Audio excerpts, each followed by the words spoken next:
FM News Talk 97.1. On-demand audio. Senator Roy Blunt is in studio with us, and he's been filling us in on all of the good, fun stuff that's that he has to look forward to. None of it sounded very fun now that you think back.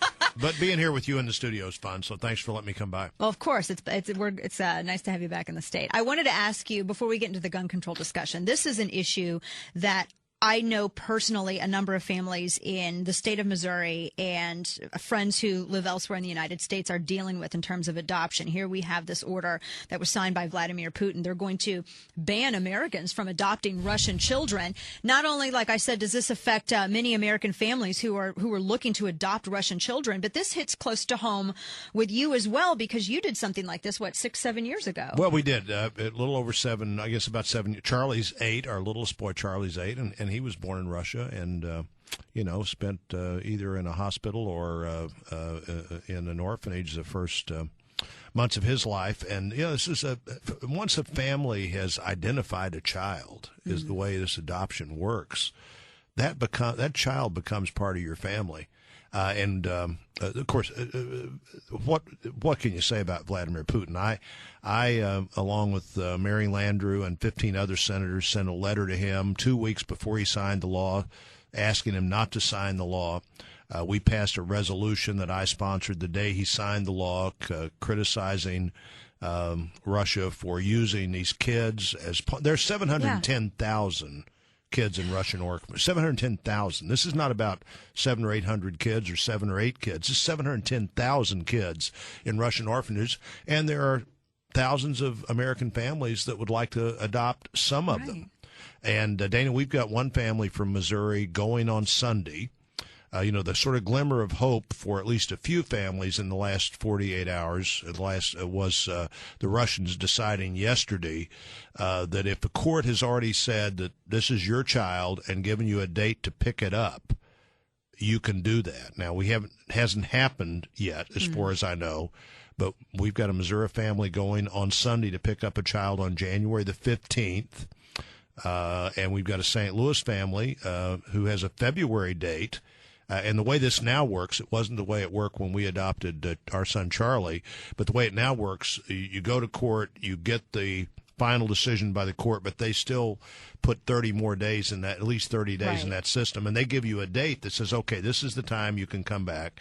And for those families, maybe, this is a process of seeing how far into the pool of kids and families that have connected we can get, and that pool may be as deep as 700 or 800, and we know that the pool of adoptions in process is about 50, but these are including many families or some families who actually are like our Missouri family that's going on Sunday, who have a date, they bought a ticket. They've gone through all of the emotional highs and lows, and the ultimate emotional high of the court saying this is the day you can come back and pick up your child, and hopefully they'll get to do that. Well, it was heartbreaking to read the headlines on that, especially when it just seemed to me as here Putin was punishing the children and trying to use one example to say that the thousands and thousands of adoptions that have taken place were somehow horrible. And it was sad. It was sad to see. Is there any hope that they could reverse this law or position? Well, to see these kids used as political pawns is so sad, and it sort of is back to Vladimir Putin, KGB leader, instead of Vladimir Putin, what you would hope he might turn out to eventually be. They signed an agreement last November that said that the current Russian adoption laws couldn't change for a year without a year's notice. Well, let's do that. If you did that, many of these families and many of these kids, many of these kids have health problems too. Right. And Russian families either don't want to, or maybe even more reasonably and likely can't afford to do much about that. And American families are adopting kids that not only are in a bad day-to-day situation, but have a bad health situation that is in most cases correctable, and in all cases more can be done by this American family who's willing to adopt than will be able to be done by In people Russia. who are running Right. the orphanage in Russia. That's exactly right. The children get And penalized. there are lots of Russian and Ukrainian kids in the St. Louis area, too. Yes. And, in fact, a big support group here Yes, there for are. Russian and Ukrainian adoptees. Which is great. I want to switch up the gears a little bit here and talk about gun control because it's gun control mania. We've seen Senator Dianne Feinstein say she's going to introduce gun control legislation. You've heard Governor Andrew Cuomo giving the state of the state the other night saying that we need to have we already have laws on the books about mental health checks and about the NCIS database and so on and so forth. What are your thoughts on this? To me, it seems as though this is a little bit Overton window. We're going to have a discussion about confiscation and increased regulations just to get everyone riled up so that people can turn around and say, okay, well, we'll just settle for background checks on ammunition. What are your thoughts on this, the realistic advancement of it, and just generally? Well, generally, I think that you ought to look at this problem. We all are concerned about it. You know, clearly when kids are the target at a school, again, you know, I have a second grader. I have a bunch of grandchildren that are somewhere in the neighborhood of second grade as well. And it's a terrifying thing for any parent, grandparent, aunt, uncle, older brother or sister. You know, I said to several people the day of the Newtown incident, whatever you thought your problem was, your biggest problem was this morning, Right. It probably wasn't that big a problem compared to what these 24 families are going through now, and we ought to be concerned about it. But, you know, mental health, looking at mental health in new ways is where I'd like to put my personal efforts. I'm a big supporter of the Second Amendment, and you know, things like what Dianne Feinstein wants to do in her bill. We tried that for 10 years. And it didn't appear to make a difference. So why don't we try something different? Right. You know, one of the things in common and is sharing information, and whether it's Virginia Tech or the community college in where Gabby Giffords was shot, or what happened in Newtown or Aurora, Colorado. I think in all cases, some law enforcement or security group in that community has said you can no longer come on this facility, but there's no way to share that information about someone. And also the federal government now, you know, pays states, in essence, to get people out of mental facilities and put them on the street. Right.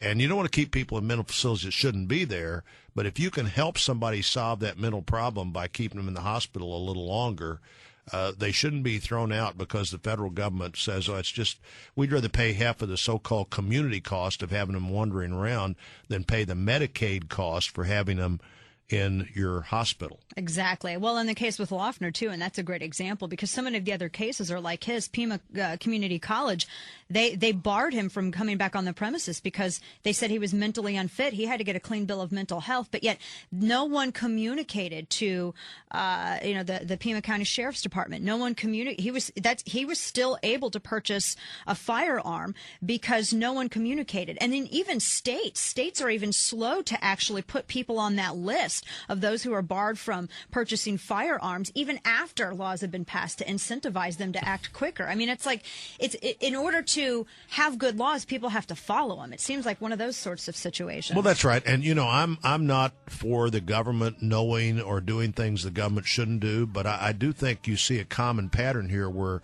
all these people have been identified. And frankly, you know, sometimes that doesn't even work because I think at Virginia Tech, that person had been told not to come on the campus who came on the campus and killed people. Right. Yeah, exactly. But, you know, some of the worst shooting of kids, things in the world have happened in recent years in countries where you can't even have a gun. Yeah. Remember the camp? Yes. Was it Norway? Or Denmark? It was one of the Scandinavian countries. Sweden. And, you know, this guy goes to the camp, has a weapon.